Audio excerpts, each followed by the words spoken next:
우리가 저번 시간에 나눴던 말씀은 뭐냐면 예수와 합하여 세례를 받는다는 것이 무엇이냐. 그래서 3절을 중심으로 우리가 함께 살펴보았습니다. 예수와 함께 합하여 세례를 받는다라고 하는 것은 결국 세례를 통하여 법적으로 아담의 족보에 들어있는 어떤 우리의 신분이 예수 그리스도 새 생명의 족보로 완전히 바뀌었음을 선언하는 것과 동일한 것입니다. 그 연장선에서 오늘 4절은 이렇게 말합니다. 그러므로 우리가 그의 죽으심과 합하여 세례를 받음으로 그와 함께 장사되었나니 이는 아버지의 영광으로 말미암아 그리스도를 죽은 자 가운데서 살리심과 같이 우리로 또한 새 생명 가운데서 행하게 하려 함이라. 자, 여기 보시면 우리가 그의 죽으심과 합하여 세례를 받음으로 그와 함께 뭐가 됐어요? 장사되었다고 말하고 있습니다. 여러분, 장사되었다라고 하는 것은 당시에 법적으로 무슨 의미가 되냐면 이 사람이 확실하게 죽었습니다라고 인침과 같아요. 그렇게 법적으로 선언하는 것과 같은 역할을 하는 것이 바로 장사된다라고 하는 겁니다. 그러니까 예수 그리스도께서 십자가에 달려 죽으신 후에 장사 지냈다라고 하는 것은 결국 법적으로 예수 그리스도가 정말 죽었음을 증명하는 거예요. 그럼 여러분 보십시오. 법적으로 예수 그리스도가 죽었다라고 증명될 때 그 예수 그리스도가 장사되는 것을 누가 다 보았을까요? 첫 번째, 로마 병사들이 보았겠죠. 그리고 그를 죽이려고 음모를 꾸몄던 유대 지도자들이 보았겠죠. 그를 조롱했던 유대 백성들이 보았겠죠. 그리고 그를 따르던 제자들도 또 여인들도 보았을 겁니다. 증인이 허다합니다. 무슨 말씀인지 아시겠죠? 꼭 예수 믿는 자만이 예수의 죽음의 증인이 아니에요. 예수를 믿던 제자들, 예수를 대적하던 자들, 당시의 권세자들까지도 다 예수의 죽음과 장사 지냄에 뭐예요? 증인이 되었단 말이에요. 법적인 선언과 똑같아요. 그렇다면 보십시오. 예수 그리스도께서 십자가에 죽고 장사 지냈어요. 그리고 우리가 그 예수님을 믿을 때 예수님의 죽음에 세례를 받을 때 우리가 예수님의 죽음에 같이 연합하여 함께 죽고 장사됐어요. 그럼 저번 시간에 잠시 그 말씀을 드렸지만 우리가 예수와 함께 죽었다라고 하는 것이 신비적인 경험입니까? 아니에요. 그렇죠? 세례를 받을 때 막 가슴이 뜨거워져요. 갑자기 뭉클해지고. 이게 십자가에 우리가 연합하여 못 박혔다는 증거일까요? 그건 감동일 수는 있죠. 그렇죠? 성령이 주는 감동일 수는 있지만 그게 그 증거는 아니란 말이에요. 우리가 예수와 함께 연합해 십자가에 죽는다라고 할 때 그것이 어떤 신비적인 경험으로 우리에게 오지 않습니다. 그러니까 예수와 함께 십자가에 죽는다는 것은 우리의 신비적인 경험이나 우리의 감정이나 그런 걸 말하는 것이 아니라 이것은 인식함과 인정함에 대한 문제입니다. 다른 이야기를 하면 지식이고 그 지식을 수용하여 받아들이는 차원의 문제예요. 무슨 말씀인지 아시죠? 그러면 예수의 죽음과 장사 지냄, 이것이 내가 함께 연합하여 죽고 함께 장사 지냈다라고 하는 것에 대한 인식이 되려면, 그리고 그것이 지식이 되고 받아들여지는 것이 되려면 어떠해야 돼요? 어떠한 근거가 되어야 돼요? 예수님의 죽음과 장사 지냄과 부활이 역사적 사실이어야 돼요. 사실이 아니면 그냥 우리의 감정이나 상상일 뿐이에요. 그렇죠? 그러나 이것이 역사적 사실이기에 우리는 그것을 지식으로 알고 그것을 수용하여 믿음이 될 수 있는 겁니다. 역사적 사실이기 때문에. 그리고 하나님의 신비한 능력, 제한이 없는 그 하나님의 능력을 우리가 믿기에 비록 2000년 전에 죽으신 죽음이지만 역사와 시간에 우리는 제한을 받지만 시간의 창조자 되시고 역사의 창조자 되신 하나님은 그거에 구애받지 않아요. 얼마든지 2000년 후에 우리가 예수를 믿어도 그 우리의 우리를 예수 그리스도의 죽음에 같이 연합시킬 수 있다라고 하는 것이죠. 그것이 역사적 사실이었기 때문에. 그래서 신앙 고백, 우리의 성도들의 신앙 고백은요, 언제나 예수 그리스도의 죽으심과 장사 지냄과 사흘 만에 부활하신 그 부활하심을 기초로 하고 있는 겁니다. 근거로 하고 있는 겁니다. 그래서 함께 장사되었다라고 하는 이 표현이요, 너무나 중요한 거예요. 그냥 십자가에 죽으셨고 3일 만에 부활하셨습니다, 이렇게 말해도 충분해요, 우리의 이해됨 속에는. 그러나 이것이 어떠한 교리적으로 로마의 성도들에게 확실하게 교리적으로 자리 잡게 하기 위해서는 무슨 표현이 꼭 필요한 거예요? 법적인 어떤 증거가 될 수 있는 장사되었다라고 하는 표현이 그래서 중요한 겁니다, 여러분. 그러니까 이렇게 법적인 선포가 있었기 때문에 우리가 최종적으로 예수 아담의 족보에서 끊어지고 다시 예수 그리스도의 족보로 들어갔다라고 하는 그것에 대한 인식함이 생겨날 수 있는 거예요. 근데 그것이 어떻게 우리에게 적용이 될 수 있느냐? 바로 우리가 로마서 5장에서 봤듯이 대표성의 원리가 거기에 적용되기 때문에 그러시죠. 그렇죠?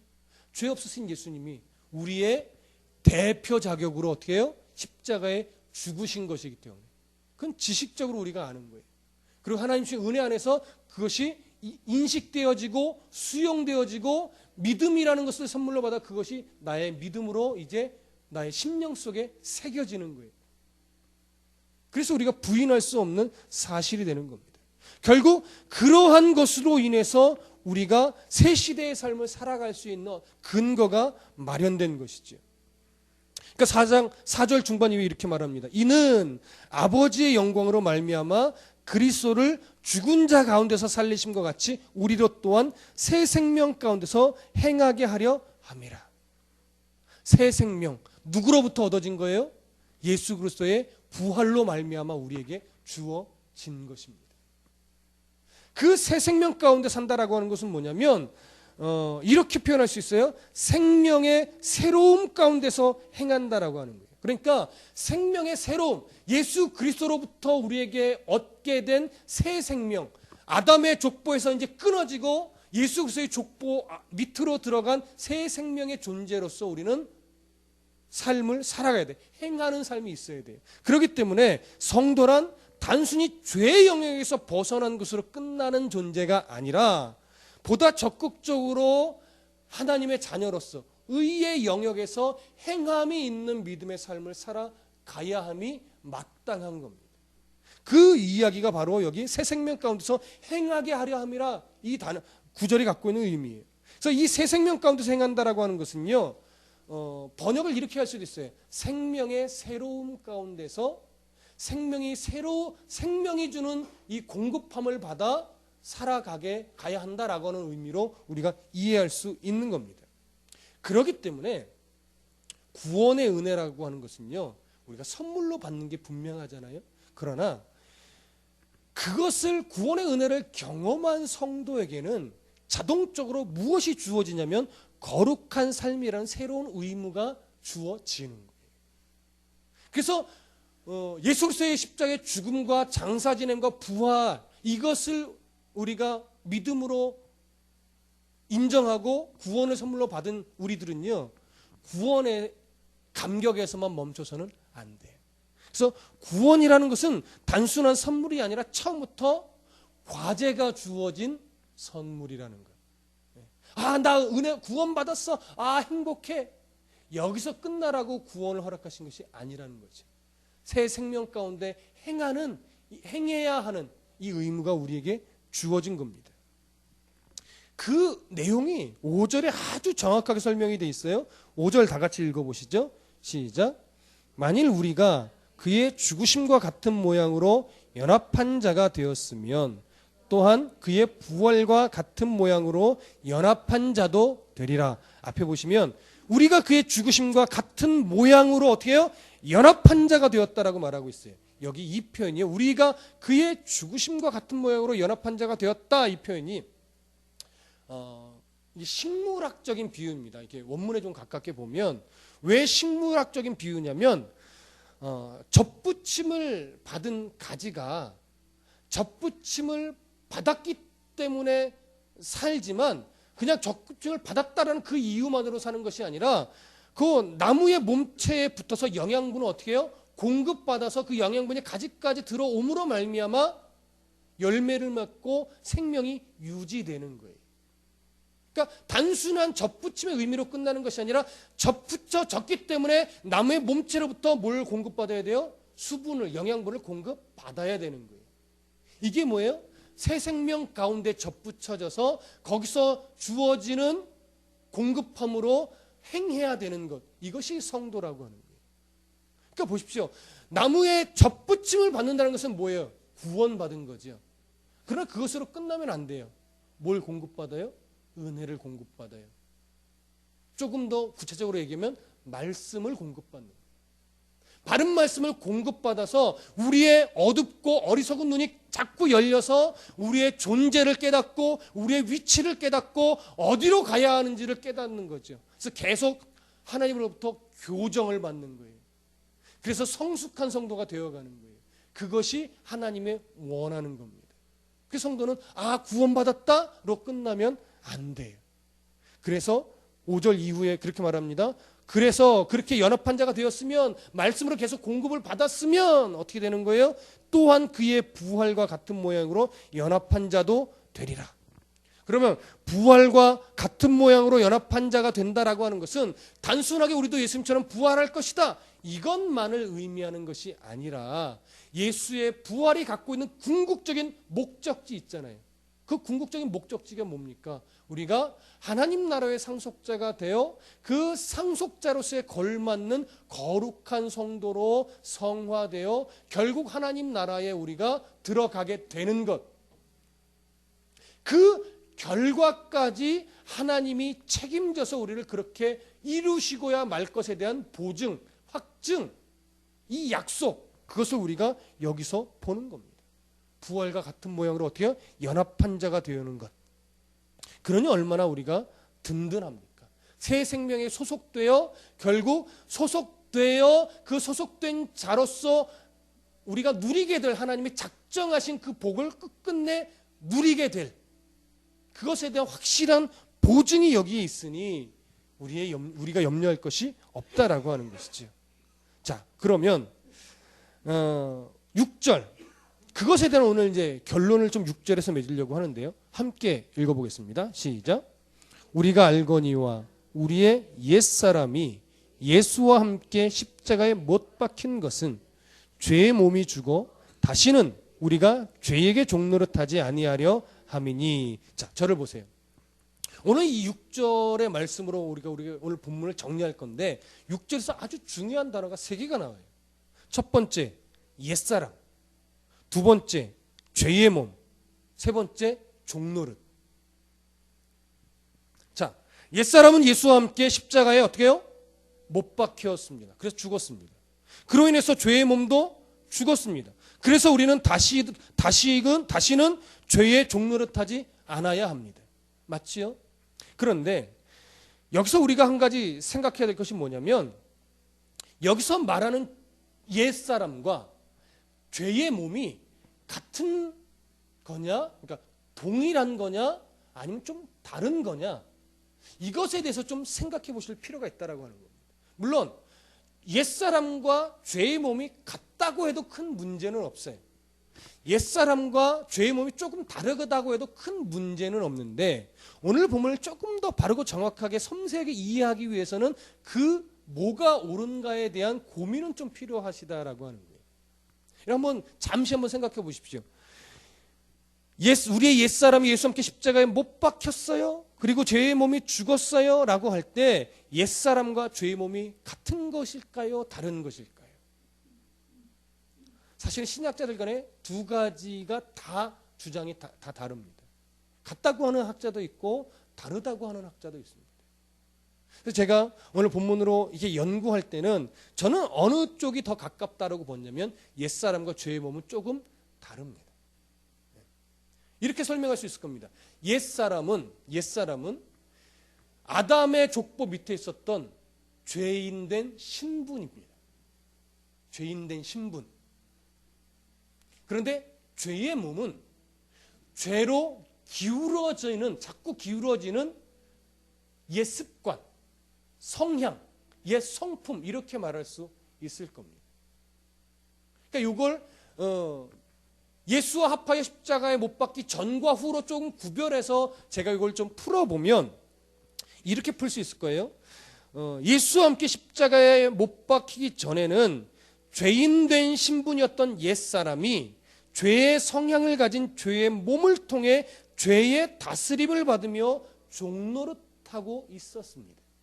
그런데 죄인된 옛 신분인 옛사람이 예수와 함께 십자가에 못 박혀 죽은 후에는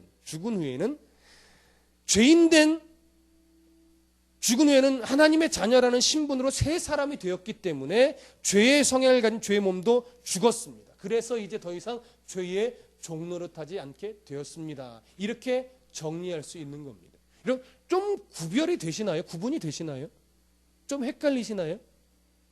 다시 한번 말씀을 드릴게요. 이렇게 좀 쉽게 좀 풀어드릴게요. 그러면 옛사람을 신분이라고, 내 죄인된 신분이라고 하고 죄의 몸을 어떤 성향, 옛 습관을 갖고 있는 성향이라고 할 때 예수 그리스도와 함께 십자가에 못 박혀 죽기 전에는 죄인된 신분 그대로 있기 때문에 내 소유가 죄예요. 그렇죠? 그래서 죄가 시키는 대로 내 성향 자체가 그냥 자연스럽게 끌려가는 거예요. 자연스럽게. 그런데 내 죄인된 신분이 예수와 함께 못 박혀 죽으면 이제 내 존재됨은 옛사람이 아니라 새 사람으로 신분이 바뀐 거예요. 그러니까 죄가 나에 대한 소유권을 주장할 수 없지요. 그러니까 나의 죄의 성향이 죽어서 이제 죄의 종노릇하지 않을 수 있는 힘이 우리 안에 생겨났다라고 하는 거예요. 그래서 죄의 종노릇하지 않는다라고 기록하고 있는 겁니다.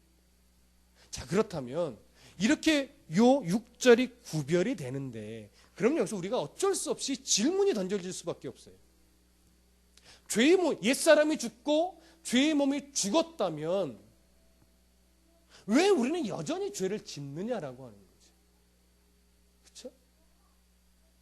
하나님의 예수 그리스도의 죽음과 장사 지냄과 부활을 우리가 인식해요. 그리고 그걸 수용했어요. 그리고 예수님을 나의 구주, 나의 하나님으로 영접했단 말이에요. 그래서 세례도 받았어요.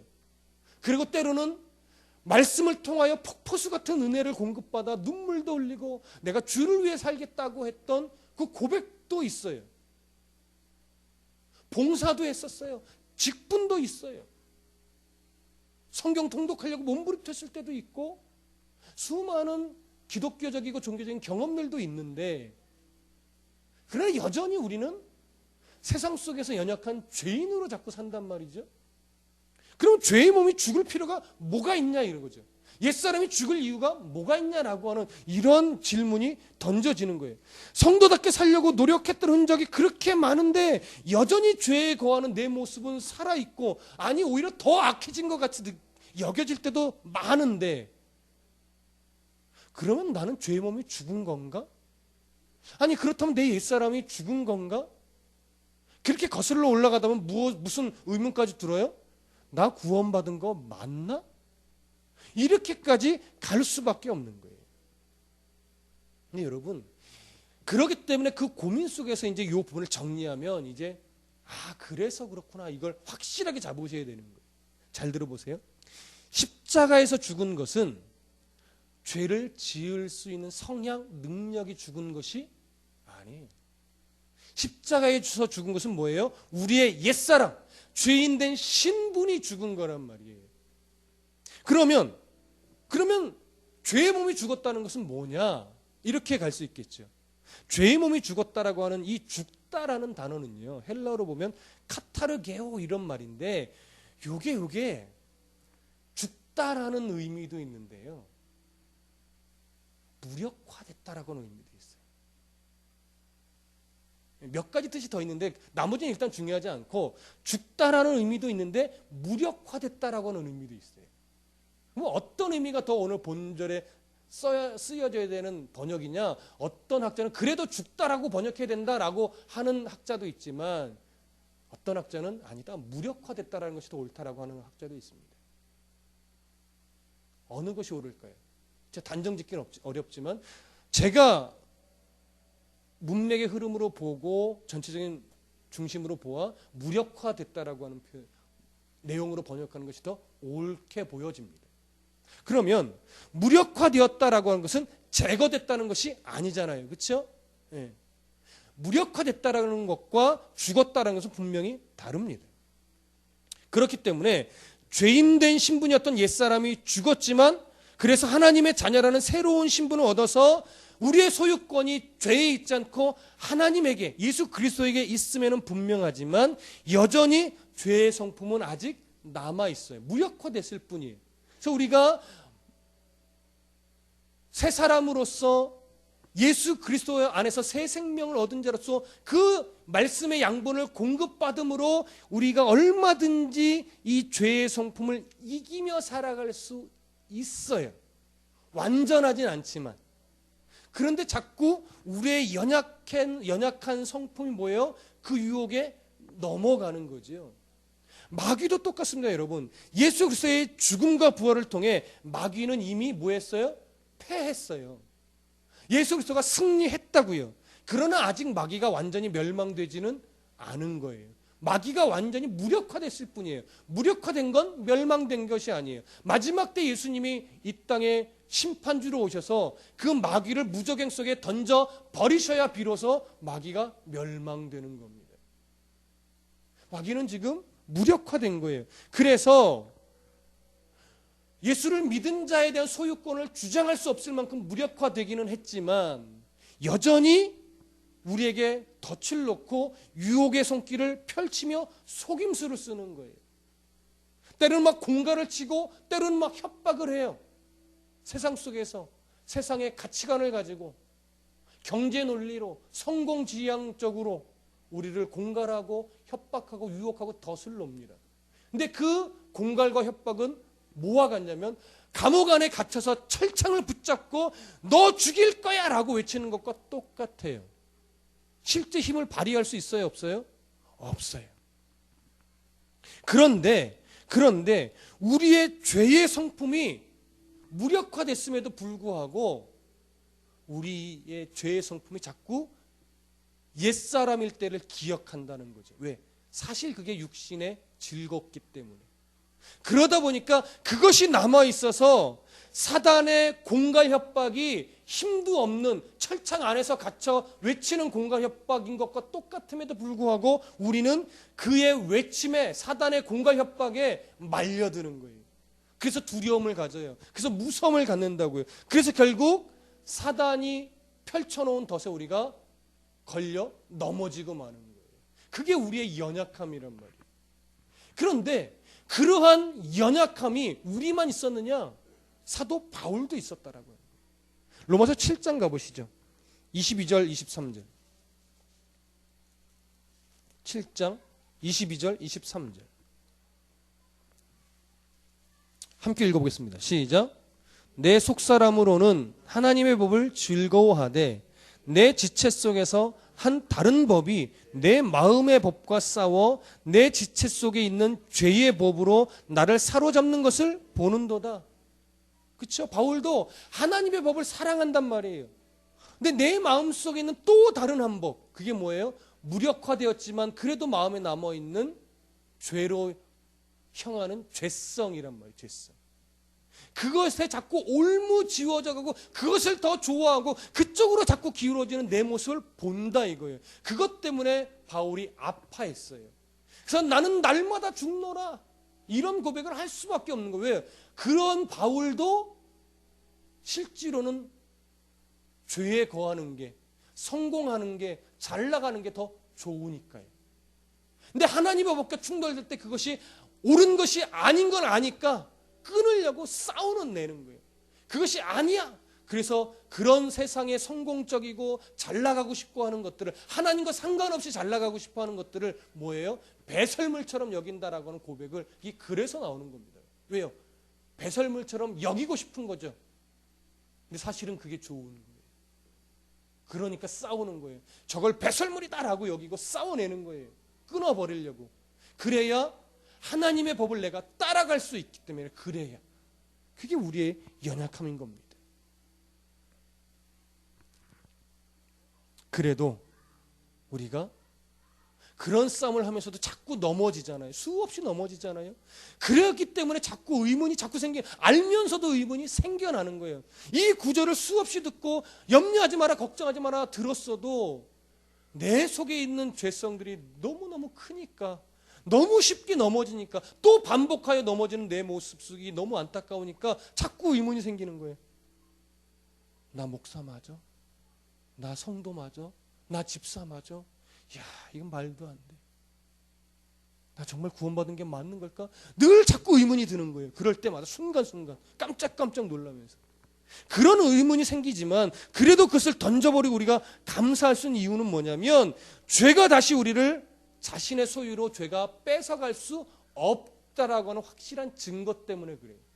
자, 한 구절 더 보시죠. 7장, 그 바로 뒤에 7장 25절부터 8장 2절까지 보겠습니다. 로마서 7장 25절부터 8장 2절까지 보시죠.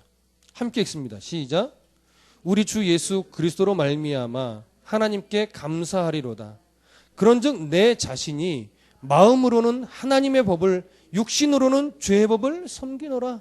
그러므로 이제 그리스도 예수 안에 있는 자에게는 결코 정죄함이 없나니, 이는 그리스도 예수 안에 있는 생명의 성령의 법이 죄와 사망의 법에서 너를 해방하였음이라. 아멘. 자, 보십시오. 예수 안에 있는 자에게는 결코 정죄함이 없다라는 이 감사의 고백이 바울이 죄의 법을 끊어버렸기 때문에 이 고백을 하는 거예요?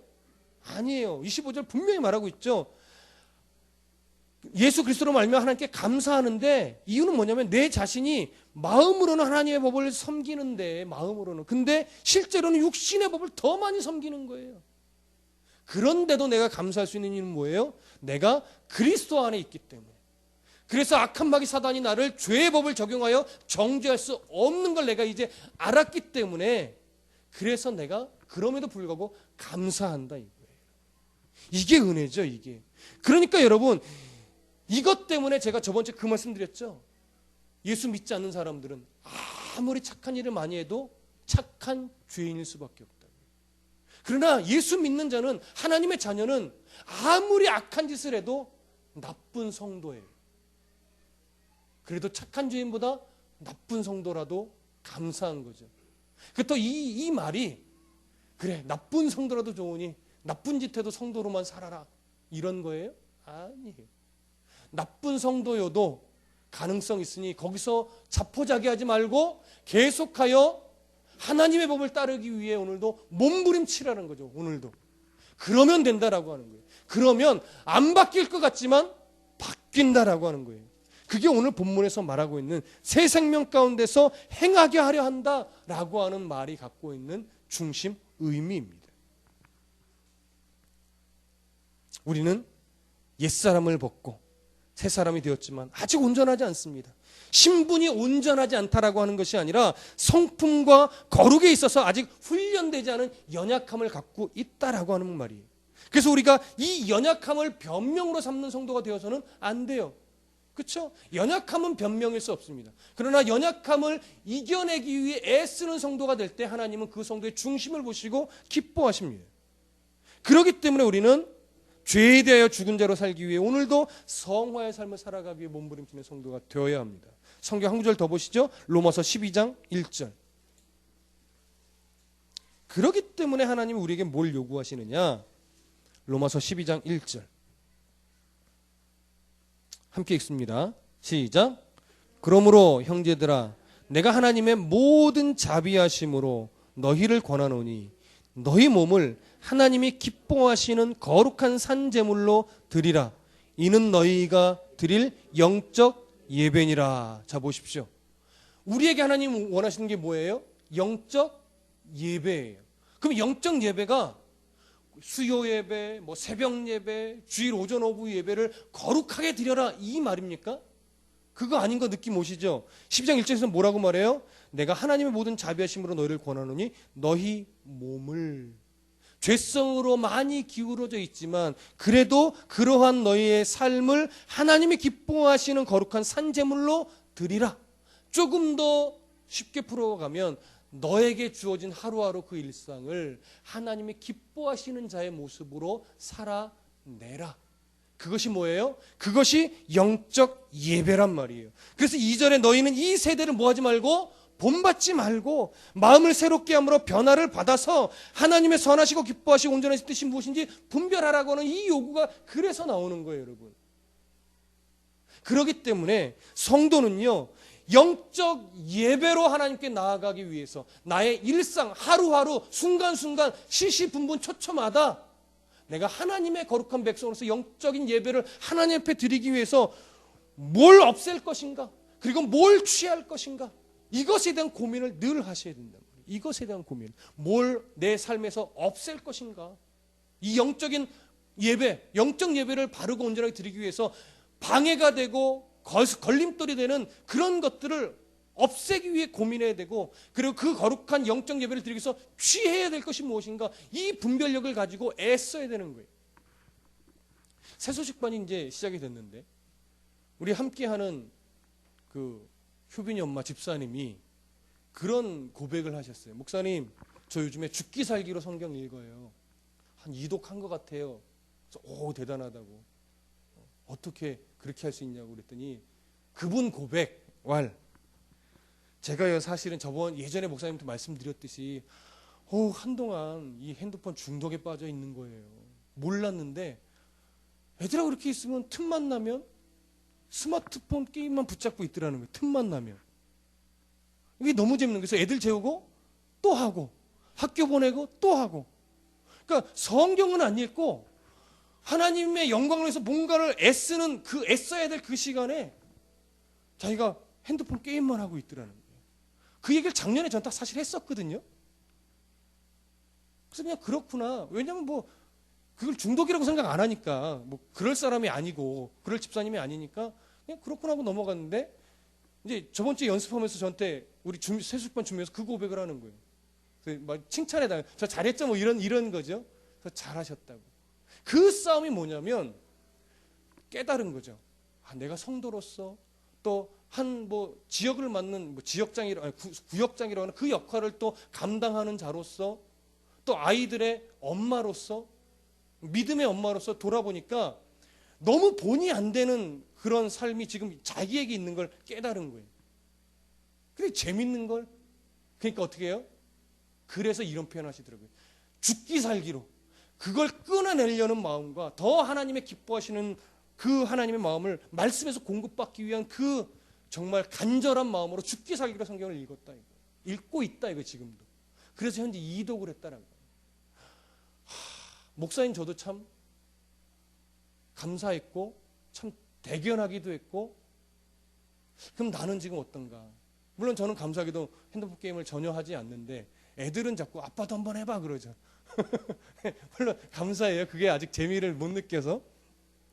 그런 것처럼 우리가요, 그렇게 정말 그리스도인으로 내가 영적인 예배로 하나님 앞에 나아가기 위해서 영적인 바른 제사, 하나님 기뻐하는 영적인 제사, 그래서 세대를 본받지 말고 분별력 있게 더 거룩한 성도로 새 생명 가운데서 내가 살기 위해 뭘 끊어낼 것인가, 이거 찾아내셔야 돼요.